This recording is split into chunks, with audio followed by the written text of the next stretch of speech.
Programang ito ay rated SPG, striktong patnubay at gabay ng magulang ang kailangan. Lalong umigting ang galit na nararamdaman ni Miguelito pagdating pa lamang niya sa kanilang mansyon. Mainit na mainit ang kanyang ulo dahil sa ginawang pagkwestiyon ng lola ni Santino na si Tinding.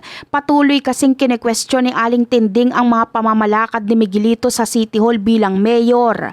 Dahil sa ginawang yun ni Tinding, pakiramdam ni Miguelito ay naaapakan ng kanyang pagkalalaki at nababasto siya sa harap ng maraming tao. Sa tindi ng kanyang galit, gusto niya ng saktan at patulan ng matanda upang hindi na ito pamarisan pa ng iba. Narinig naman ni Don Gustavo ang masamang balak ni Miguelito. Agad nitong sinabihan at pinigilan si Miguelito sa kanyang plano. Nagbigay ng isang matigas na babala si Don Gustavo. Sinabi niya na sa oras na may mangyaring masama kay Tinding ay handa siyang kalimutan na anak niya si Miguelito.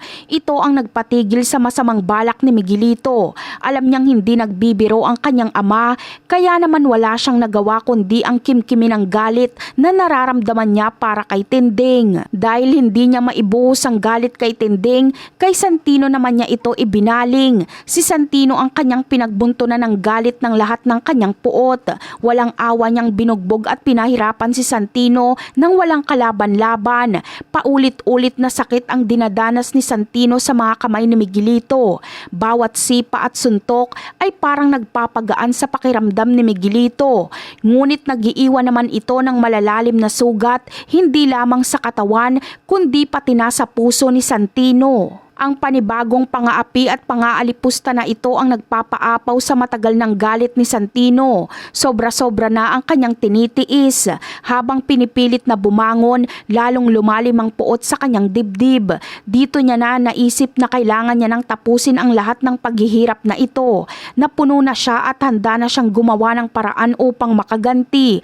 Pagod na siyang maging biktima at gusto niya nang ipatikim kay Miguelito ang sakit na palagi nitong ipinaparanas sa kanya. Dahil sa sobrang galit, isang madilim na plano ang nabuo sa isipan ni Santino. Nagpasya siyang gamitin ang sarili niyang paraan para makamit ang hustisya.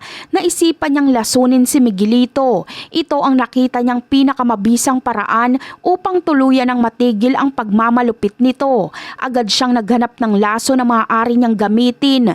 Ang laso na ito ay ilalagay niya sa alak na madalas inumin ni Miguelito bilang kanyang ganti sa lahat ng sakit at pangaaping ginagawa nito sa kanya. Kaya mukhang dito na matatapos ang buhay ni Miguelito. At yan ang aabangan natin. Bye!